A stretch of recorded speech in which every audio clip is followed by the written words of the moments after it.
The new RAV4 is out, but this thing is not worth your money. And don't just take my word for it, let me show you 7 reasons, 7 facts why you should not buy the new Toyota RAV4. Number 7. Ride quality. I can't believe I'm saying this, but they have done it. The RAV4 is lagging behind in ride quality, which is a bit wild because that is one of its main selling points, but they just threw that out of their blueprint on this one, I guess. And this is not my opinion. The facts speak louder than me, so I'm just going to show you that. For starters, the suspension is a bit worrisome.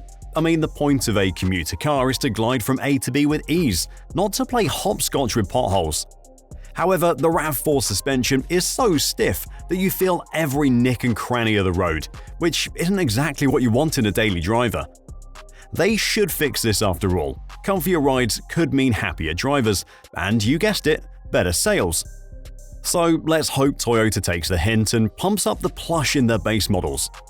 But you might be watching this video and thinking that this is a no-brainer. A sprinkle of softer shocks and springs could transform the RAV4 into the cushy chariot we all crave. Right? Well, not really, because we're just getting started with the issues. Number 6. Steering malfunctions. It's been called out for being a bit wishy-washy. Translation: the wheel's traction is a bit wonky, leaving you, the driver, feeling a tad disconnected.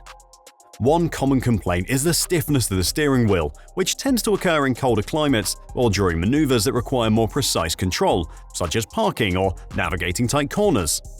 This can be particularly noticeable and may require more effort from the driver to maintain smooth steering. And while typically reliable, the EPS can sometimes malfunction, triggering warning lights on the dashboard. Additionally, certain RAV4 models have been subject to recalls due to potential defects that could impact the electric power steering system. For instance, water leaks within the system could lead to a sudden loss of power steering, posing a safety risk while driving. It's like steering through a time warp back to the 60s and 70s, minus the bell-bottoms and disco balls. Sure, technology's come a long way since then, but the RAV4's steering is still lagging behind. I'm hoping Toyota cranks up the clarity and gives the RAV4 steering that's as sharp as their other SUVs like the Land Cruiser.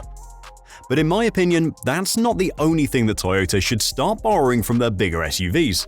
Let me explain. Number 5. Lack of power. The current 2.5-litre inline-4 is a champ at saving gas, but let's face it, it's not the heart racer some thrill-seekers are craving. The Toyota RAV4 is missing a trick by not offering a turbocharged engine. Imagine the rush of a turbocharged engine. It's all about that sweet torque, giving you that punchy acceleration at low RPMs that a naturally aspirated engine just can't match. Think about it. What if they roll out a beefier turbo option and suddenly the RAV4 becomes the go-to for those wanting a bit more vroom in their ride? The ideal pick? The 2.4 inline-4 turbo from the robust Toyota Tacoma and its big brother the Land Cruiser. Toyota could tweak it just a tad and voila! You've got a RAV4 that's not only more responsive, but also packs a torque-filled punch. And hey, for the eco-conscious speedsters, how about juicing up the hybrid RAV4 with a zippier electric motor? Pair that with the trusty 2.5-litre engine and you've got a ride that's both green and gutsy. It's Toyota's call on the final play, but one thing's clear, the RAV4 is itching for more muscle, and we're all here for it. Because the competition is evolving a lot faster, nobody's sitting and waiting for them to catch up. This is a serious issue, and don't take our word for it. Let's show you some real content. Number 4. Towing and payload. It's got a towing capacity that's just not up to snuff, capping at a meager 1,500 pounds. Now, if we park it next to the Jeep Cherokee, which flexes a towing muscle of 2,000 to 4,500 pounds, the RAV4's numbers are downright puny. But there's a twist. If you splurge on the TRD off-road trim, you can hitch up 3,500 pounds. But here's the kicker. That's a premium trim with a price tag to match, and all you're getting extra is an all-wheel drive system. Doesn't that feel like a bit of a gouge? You be the judge of that. And as for the payload and cargo space, the RAV4's got its own pros. But let's not kid ourselves, it's not a one-size-fits-all world. For those heavy-duty hauls, you might want to keep your eyes peeled for the new Toyota Land Cruiser hitting the streets next year. That's where the real muscle is at. But that's not all. Number 3. Offroad Performance. let's get down and dirty with the RAV4's off-road chops, or should I say, the lack thereof. It's no secret that the RAV4 isn't the king of the hill in its segment when it comes to off-road prowess. Why? Well, it's a compact crossover SUV, and while it may strut around looking ready for the wild, it's more of a city slicker at heart. Here's the deal. Crossovers are essentially cars on stilts, sporting bigger wheels and a loftier stance.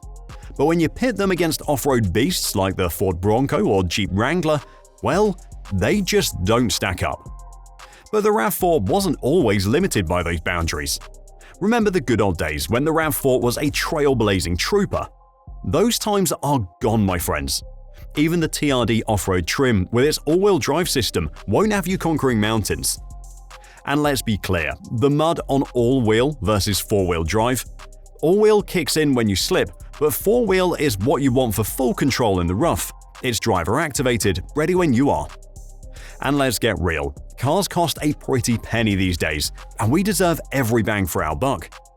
So why aren't the trims that are dedicated to being capable don't flex the hyped off-road capabilities? I mean, we would be satisfied if they just delivered what was expected from them, but that is not the reality of the industry.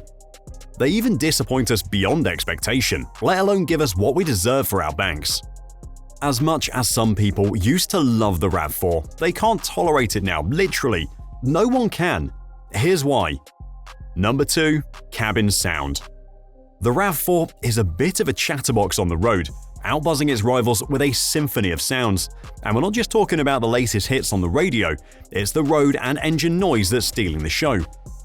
The RAV4's not exactly the fortress of solitude when it comes to blocking out the world. It seems Toyota might have pinched pennies on the padding, and now the cabin's more of a concert hall than a quiet retreat. With the noise complaints piling up, fingers crossed Toyota tunes up the RAV4's soundproofing. After all, a serene drive is music to our ears. But that might just be a bit too optimistic. Number 1. High price, cheap trim levels. The prices are soaring to new heights, and not just for the bells and whistles. Even the base model will have your wallet feeling the pinch, kicking off at $28,269. And the crazy thing is, it is a plastic parade inside, from the glove box to the door panels. Sure, the design has a modern flair, but what's the base model's vibe? It's like stepping back into a mid-2000s Toyota. Nostalgic, but not in a good way. The infotainment screen is so tiny you'll need a magnifying glass, and it's missing all the cool features that come standard in the swankier trims or even on rival SUVs. Sure, it's got the essentials like power windows and airbags, but that's where the excitement ends. The seats? They're about as supportive as a flat tire, and the cloth feels like sandpaper. Now, if you're dodging the bare-bones LE mode and going for the shiny features, the XLE and XSC trims are where it's at. They are the sweet spot, blending price with perks. And for adventurers, the TRD off-road trim is a solid pick, at least it is compared to the other trims, decking you out with respectable off-road chops and a suite of rugged features. And if you're eyeing the decked-out hybrid models, brace yourself for a climb up to $39,000. That's a hefty leap over the $10,000 mark from the base model. So, in my opinion, you're better off spending a little more and going for the Land Cruiser. It is a bit bigger and costs a bit more, but it is totally worth it. It has better engine options and way better performance. Plus, it has amazing off-road capability. But if you want to know more about it, go check out our channel because we've already made a video on it. Thanks for watching, and I'll see you there.